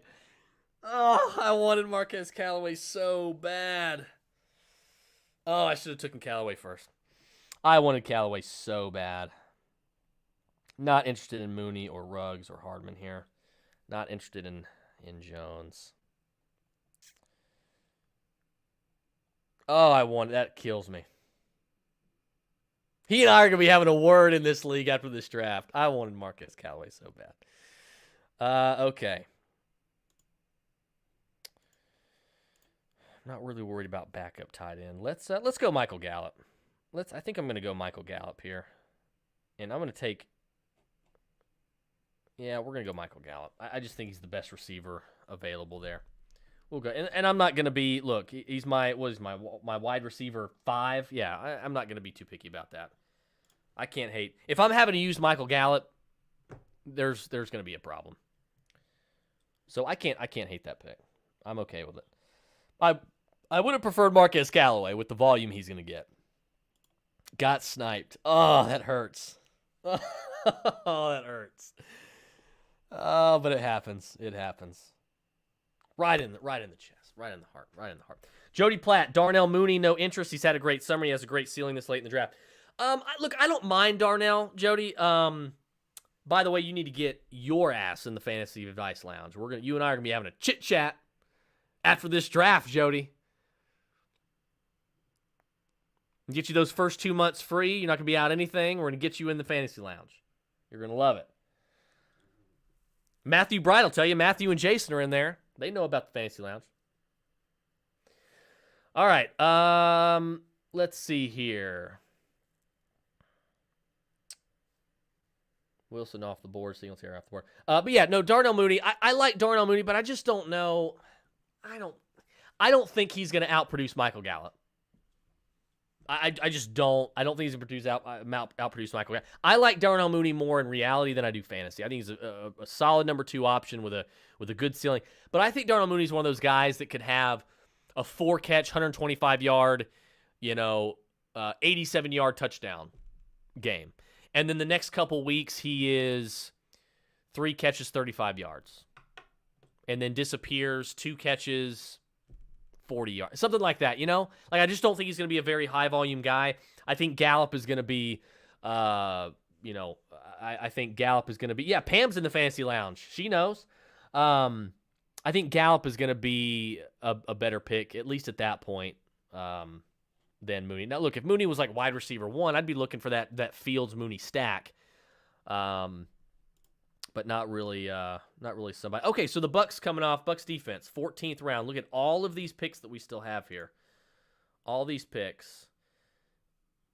And a defense is off the board in round 14. You hate to see it. I love to see it because that just means that's one more quality player pushed down the board. We aren't going defense anytime soon. Maybe it's time to start thinking about backup tight end. By the way, for those of you that don't know, Adam Troutman may not even be. He was a popular sleeper pick for a lot of people this summer, but it looks like he is not even going to be the primary pass catcher for the Saints this year at tight end. It looks like that's going to be Juwan Johnson. So keep an eye on Juwan Johnson. If you're in a dynasty league with some deep benches, take a flyer on Juwan Johnson. Okay? Take a flyer on Juwan Johnson. By the way, I want you guys to see. Now, if you're watching, I want you guys to see and pay attention to this last pick that I'm going to make toward the end of the draft. Probably probably third to last pick. Third to last round. Okay? So stick with us for several more rounds. And you're going to see this pick I'm going to make, and I'm going to explain. I think it's a really good high upside pick on the bench. And look, when you get to the bench where I'm at now, it's about that upside. It's about the ceiling. It's about, capturing the upside that your league mates did not do, right? That your league mates did not capture. And you don't capture upside by drafting your own handcuffs. You don't do that, Jason. I'm looking at you. Zach Myers, Jacoby Myers. Yeah, no, Jacoby Myers is a good pick. Jacoby Myers is going to get some volume. He's not going to be one of those sexy guys. He's not going to go. Jacoby Myers is not going to have. He may be lucky all season to have a 100-yard game. Right? Jacoby Myers is going to be a guy that's like 6 catches, 80-something yards. But he's probably not going to have too many 100-yard games, if at all. But I do like Jacoby Myers. I do like Jacoby Myers.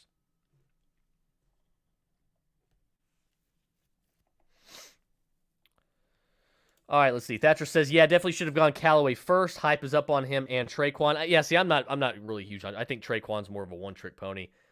Callaway can pretty much he's more of a volume receiver. I mean, he can go deep, but he's more of a volume guy. He can move the chains a little bit better than Traquan can. Not so much on Parker if you were targeting him, in my opinion. I think Terrace Marshall's a sneaky pick as well in redraft. Love the kid in Dynasty. Terrace Marshall's one of my favorite receivers in the draft. He's a top 3 receiver for me in this draft. I think Terrace Marshall's going to be incredible. The thing that I worry about the most, though, is the fact there are a lot of bodies there. And I'm not talking about Dynasty. I'm all over Terrace Marshall in Dynasty. I'm a little cautious in redraft because it's his first year. He is a rookie. Robbie Anderson's back. Dan Arnold was added to the mix, and I don't care what anybody says. Well, you're like, oh, Dan Arnold. What's Dan Arnold have to do anything? Dan Arnold is a physical freak at tight end. He does not block. He's essentially Jimmy Graham in New Orleans. That's essentially what Dan Arnold is. He is a wide receiver, a tight end in name only. He's gonna every time he's on the field, he's running a route. He ain't pass blocking. He ain't run blocking. Dan Arnold strictly catches passes. So when he's on the field, he's gonna be running routes with Terrace Marshall. He's gonna be running routes with Robbie Anderson, with DJ Moore. I'm not saying Dan Arnold's going to be a tight end 1 in fantasy. What I am saying is just another body running routes on passing situations along with Terrace Marshall, which could potentially and probably will take more targets away from Terrace Marshall. Now, I think Terrace Marshall is going to end up, maybe by the end of the year, be the alpha wide receiver on this team. I think he's a better receiver than DJ Moore, and I know that's a big statement, but I think he's a better wide receiver than DJ Moore. He has that alpha profile already in him. Okay, and it goes. We've already seen how good he is right now. Okay, so Terrace, I agree with you. I think Terrace Marshall could be definitely a sneaky pick.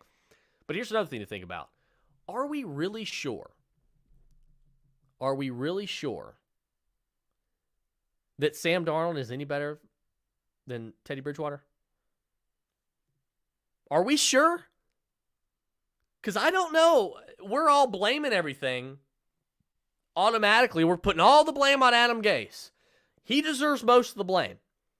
The offense, the coaching, the offensive line, the weapon, that deserves a lot of the blame too. But at some point, the quarterback's got to be responsible for something. Are we sure that Sam Darnold is a true upgrade over Teddy Bridgewater? I'm not buying it just yet. I don't care what his preseason stat line is, because quite frankly, it doesn't matter for a veteran like Sam Darnold. I just don't know. So that's why I'm kind of out on DJ Moore as well this year. All right. So I'm looking here. Oh, I see a couple backup tight ends that I could maybe grab.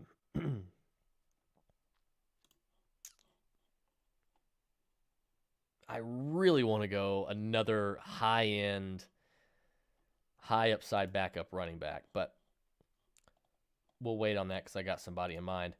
Receiver, we could hit receiver again. Let's take a look at who we got. Amon St. Brown, interesting choice there. Jacoby Myers. See, I like Amon St. Brown more than Jacoby Myers this year. I just do. I think he's a better wide receiver. I like Jacoby Myers. I respect him. I think he's good. I think Amon St. Brown's a little more explosive, a little bit better of a wide receiver. I think he'd have a better fantasy season. But I'm not sure I want to take him. Well, you guys see my guy down here, Nico Collins. I don't know if I'll even draft Nico. I love Nico Collins. We can get him to him. We can get into Nico Collins a little bit later. Let's go. we're kind of just playing around here. So, because the depth is insane at this point. Let's go here with, let's go ahead and grab my backup tight end. And I'm going to go, well, maybe I don't need to. Yeah, I don't think I need to, actually. Let's go running back. Let's go Kenneth Gainwell. And the reason I'm going to go Kenneth Gainwell here, I do think that the Eagles are going to use a committee. I've been saying it all summer long. Ever since the draft, I've been saying it. I think they're going to use a committee backfield. I think they see that they can't rely on Miles Sanders to be a workhorse and remain healthy. So I do think that that's going to be a running back by committee. And if we can't rely on Miles Sanders to stay healthy, so Kenneth Gainwell is the next guy up, right? So I think that's a really good guy to have, toward the end of your bench. Now let's take another receiver here. I could go Mooney for the hell of it. I could go Mooney. I think I am going to go Mooney. I don't have any Darnell Mooney shares, actually. I have one, I think, in Dynasty. I don't have any redraft shares. Let's go Darnell Mooney. Let's grab Darnell Mooney. Why not? I'm in a position where I can do what I want, and we're on the bench here. We're drafting for the bench. It's all about upside. Let's do it. Maybe the volume's not going to be there like I think. The upside's there. That's good enough for me.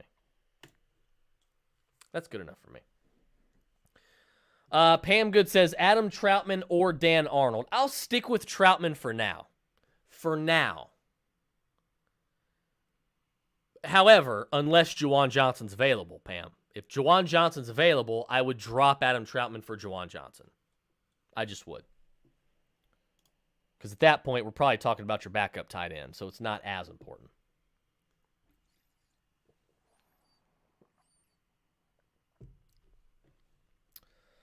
Alan says, Traquan has had hype forever and never does it. Yeah, Traquan Smith, to me, he's just a guy.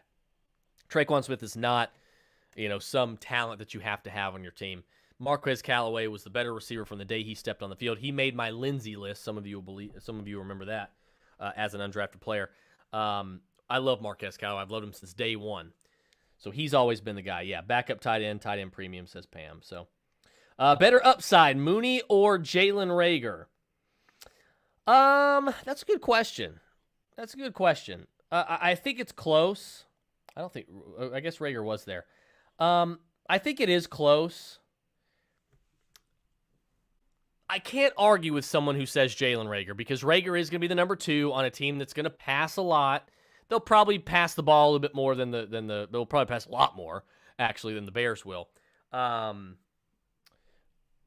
look, Mooney's established now. Like Mooney has proven he's broken out. He's shown us what he can do. He has shown us he is a quality receiver in this league. Jalen Reagor hasn't done that. Jalen Reagor's, he's making these one-handed catches and one-on-one coverage and shorts in training camp. Like, I don't care about that. I don't care anything about that. Okay? I just don't. I care nothing about that. I want to see on the field when the quarterback has to worry about pressure. I don't care about training camp highlight reel catches in one. Like, I don't care about that. Do it when it matters. So yeah, I think while Jalen Reagor, I think probably has more week-to-week upside and has the chance, I think, to maybe be more consistent if he can get his head on straight. We hadn't seen it from him yet, man. So I don't think I can. That's one of the main reasons. Because I saw Reagor sitting there, but it's just like, do I trust it? I don't trust it, man. I don't trust it. So, not that I don't trust him to do it. I don't trust him over Darnell Mooney. So, I'm happy with the Mooney pick. I don't think it'll be. I may end up dropping him at some point in the season. I have no clue. This is bench. This is all about upside. We'll see what happens, but yeah, just kind of going for that, trying to attack that upside here at this point at the end of the draft. Thatcher says, not sure how I like the Gainwell pick. I'm not convinced he will have enough work with Sanders and Scott in the mix in there, at least not in redraft. Interesting dynasty prospect, but in redraft, I don't think there's enough upside there. Granted, there's some of the guys. Look, I don't disagree 100%, but look, what do we know? Right? What do we know? Here's the thing. It's kind of, I'm going to compare it in a way to the Indianapolis backfield. If Jonathan Taylor goes down, who's getting the early down work? Marlon Mack. It's not going to be Nyheim Hines. Whose role doesn't change? Nyheim Hines. We already know Marlon Mack does not catch passes. He doesn't catch passes at all. So he will be in line for the early down work if Jonathan Taylor goes down. Or Jordan Wilkins, somebody like that. But it will not be Nyheim Hines. Nyheim Hines is going to remain a strict pass catcher. Okay, change of pace. It's the same with Boston Scott. Boston Scott, if Miles Sanders were to go down, Boston Scott that's his niche role. He's a niche running back. He is the change of pace, the scat back, the pass catcher. That's his role. That's not changing. Okay. Kenny Gainwell takes over that early down role, that starting running back role if Sanders gets hurt. And this wasn't a pick. Again, you got to remember, this is on the bench. Kenny Gainwell's not my fourth running back. What is he, my sixth, seventh running back or something? Kenny Gainwell, this was not a pick. It's like, oh, yeah, I think he's going to be heavily involved. This is a strict upside. It's late in the draft, at the end of my bench. I need all the upside I can get just in case if something happens to Miles Sanders, boom, I've got all this upside with Kenny Gainwell. That's the type of pick that was. It wasn't me saying, oh, Kenny Gainwell's going to be a valued, he's going to have Gus Edwards type of value in the J.K. Dobbins, Gus Edwards committee. No, I think it's going to be committee. Kenny Gainwell's not going to be startable unless Miles Sanders gets hurt. But that's why that's why it's happening so far down to my bench, right? Zach Myers says, if Myers or Marshall falls, I think you better take one of those. I freaking love Marshall. I don't like the fact that you mentioned him. Technically, I guess nobody can see the comment, so technically I'm the one that messed that up. But kicker, 17th round. Boy, you hate to see that. Defense is already still going too early. I hate that you mentioned Marshall because I was looking at Terrace Marshall. I'm sitting here watching him fall, and I'm like, man, I'll take Terrace Marshall. That late? I'll take Terrace Marshall. At that point, that's upside. At that point, I don't care about Sam Darnold. That is what it is. It's a low-risk, potential high-reward pick. Same with Mooney, same with Gainwell. That's what that is. Low-risk, high-reward. That's what it is. It's about upside on the bench. Okay, that's why you don't cuff your own running backs. You cuff other people's running backs. If you own Dalvin Cook, don't draft Alex Madison. Where did Alex Madison get? Don't draft Alex Madison in the 15th round. Draft Tony Pollard. Because, yeah, if Dalvin Cook gets hurt, you didn't lose a starting running back. But if Dalvin Cook gets hurt, you're probably not winning your league anyway. But if Zeke gets hurt or Zeke gets in trouble, guess what? You just gained a high upside running back, an immediate RB1 behind that offensive line on that offense into your lineup. And you also gained a valuable trade piece. And you gained a starting running back. If you own Zeke, don't draft Pollard. Draft Madison. Draft Chuba Hubbard. Christian McCaffrey goes down. Chuba Hubbard's a workhorse. Chuba Hubbard is on the RB1 radar. But if I have Christian McCaffrey, I'm drafting Tony Pollard. I'm not drafting Chuba Hubbard. It's all about upside at the end of your bench. Okay? It's all about the ceiling. You are capping your upside if you cuff your own running backs. I got to go Terrace Marshall here. I can't pass on Terrace Marshall there. Not that late. Not that late. I love it. And guys, stick around after the draft. We'll have a little bit of a draft review. You guys can grade me. Give me your grades, your honest grades. Tell me what you like, didn't like. We'll talk about it for a minute. Niners defense. I'm just surprised all these defenses are going. These kickers are going. Why are you... Why? I don't understand, and this is no offense if any of these guys are white, but, like, why are we drafting kickers before the last round? Like, why? Why? I just get a high upside handcuff instead of a kicker. Because if that high upside handcuff comes into play, you're in better shape anyway. They're going to score more than your kicker will. And this is exactly what I mean right here. This is what I told you guys earlier. Tyson Williams, the current number 2 running back for the Baltimore Ravens. J.K. Dobbins out for the year, torn ACL. Gus Edwards is the guy. Gus Edwards, let's go ahead and lock this in. Gus Edwards has never had a pass-catching role. Doesn't mean he can't do it. Doesn't mean he won't do it. But let me ask you a question. When J.K. Dobbins was healthy, who led the Baltimore Ravens backfield in rushes? Was it J.K. Dobbins? Oh, no, it wasn't. That's right. It was Gus Edwards. So Gus Edwards had standalone value. So with the third to last pick in the draft, it was reported today, or late last night, Tyson Williams has officially overtaken Justice Hill as the Ravens' number 2 running back.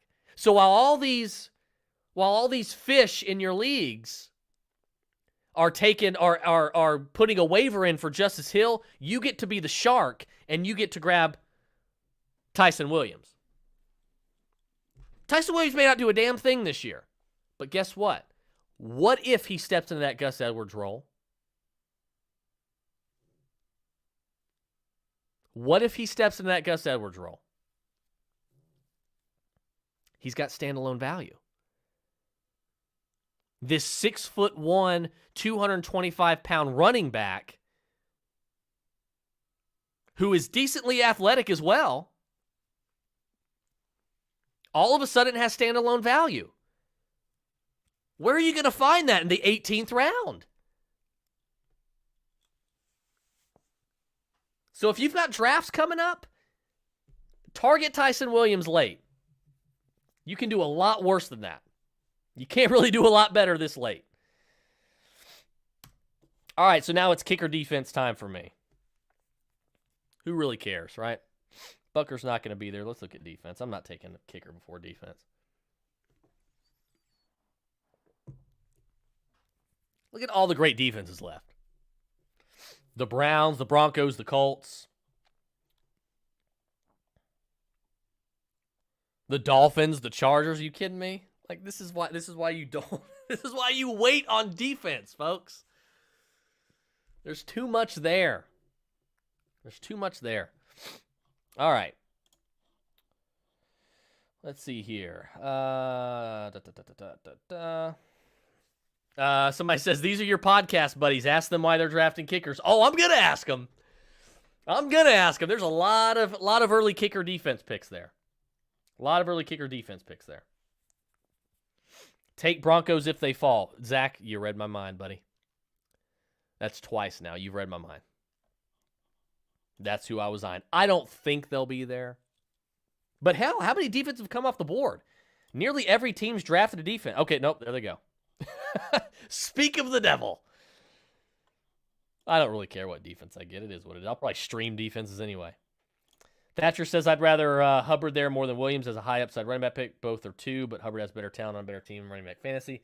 Thatcher, no, I agree. If Chuba Hubbard's there, I kind of agree. If Chuba Hubbard's there, I'm not going to crucify anybody that would take Chuba Hubbard over Tyson Williams. My argument is, we know Tyson, the odds. What do I talk about all the time on the show? I'm a man of the odds. Okay? Fantasy, you need to think of the odds. Don't just think, okay, can this guy do this? What are the odds that he's going to do this? What are the odds? Are the odds better that Tyson Williams steps into the Gus Edwards role, or are the odds better that Chuba Hubbard, okay, takes a bunch of touches from Christian McCaffrey? The odds are in favor of the former. So that would be my argument. That is why I would be taking Tyson Williams about 9 times out of 10 over Chuba Hubbard if they were both there in the 18th round. I totally understand if both of them are starters. If Gus Edwards tomorrow were to get hurt and Christian McCaffrey tomorrow we're going to get hurt. Chuba Hubbard's got the upside. He's going to have more of the work.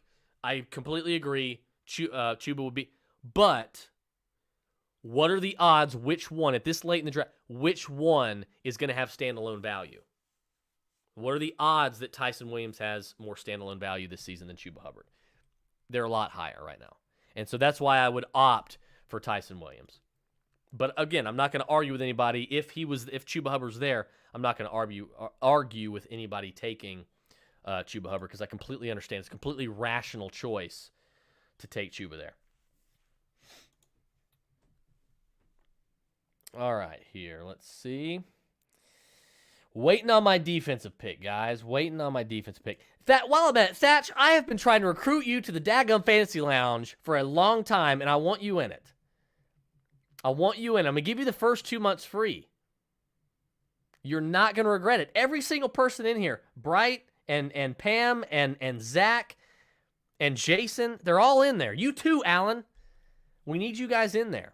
It's a great fantasy community. It's not a toxic environment. There's not a bunch of trolls. It is a great community, and we're all there to help one another. There's a lot of camaraderie. There's not a bunch of arguing and bickering and trolling and all that kind of stuff.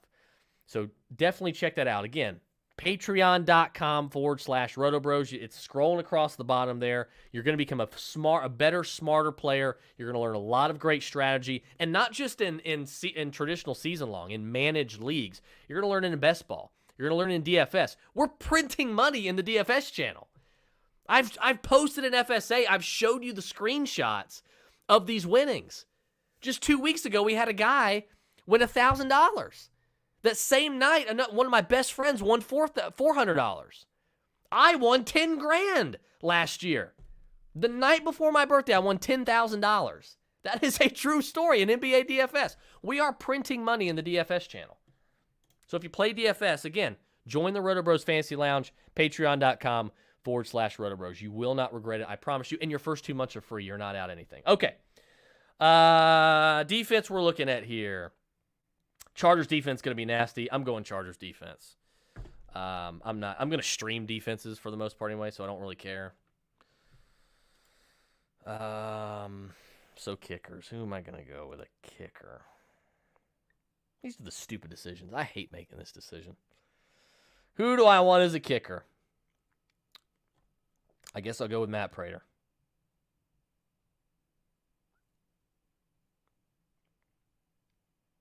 I'll take Matt Prater. What the hell? Doesn't really even matter. Stream kickers too. I'll stream kickers too. I don't care.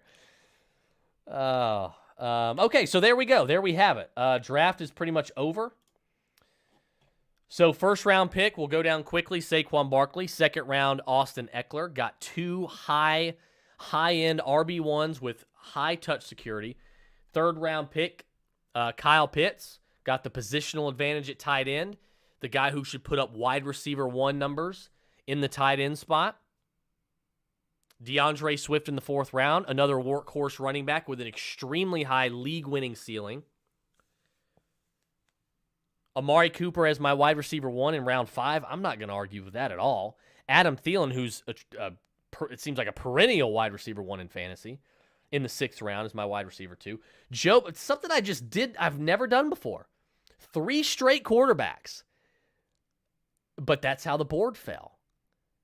And I wanted to secure that spot. And more than anything, I wanted to secure. I wouldn't have taken a third quarterback there if Justin Fields wasn't there. I took a third quarterback there because Justin Fields has this Cam Newton rookie season, RG3 rookie season upside.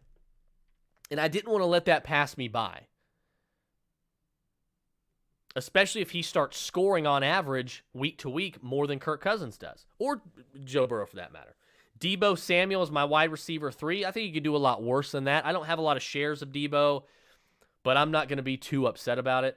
Devontae Parker, the wide receiver 1 right now for the Dolphins. If Tua improves, I think that could end up being a little bit of a value there. Michael Gallup in the 14th round as my wide receiver 5. I'm not going to argue that. Kenny Gainwell, again, that was a strict upside pick. It wasn't a Kenny Gainwell is going to have immediate fantasy value. It wasn't that type of pick. It was a worst case scenario. Miles Sanders gets hurt. Kenny Gainwell has a ton of fantasy value on a high-powered offense. It's going to score a lot of points behind a good offensive line as the early down running back and the starter. So it's an upside pick there. Mooney there as well. Terrace Marshall, and then Tyson Williams, one of my favorite upside late round picks in the last 24 hours. So I like the draft. Some things happened I wasn't expecting. I pretty much expected rounds 1 through 6 to go the way they did. And starting in the 7th round, I did not expect it to go the way that it did. So I'm happy the way that turned out, and can't wait to talk about this on the show. So let's see what you guys think here. Let's see. Doesn't look like anybody gave any grades, but you guys are welcome to give some grades. We'll talk about it in the comments. Guys, thank you so much for hanging out. I don't know if I'll do another. I think I have one more draft to do as well. I might do that one live as well. I'm not sure. That one comes Sunday night, so I don't know if I'll be available for that. But if I am, we'll think about doing that as well. But thank you guys for watching. Hope you enjoyed it. Let me know. Give me your draft grades in the comments. Let me know what you think, and we'll discuss it there. You guys have a great night. I am out.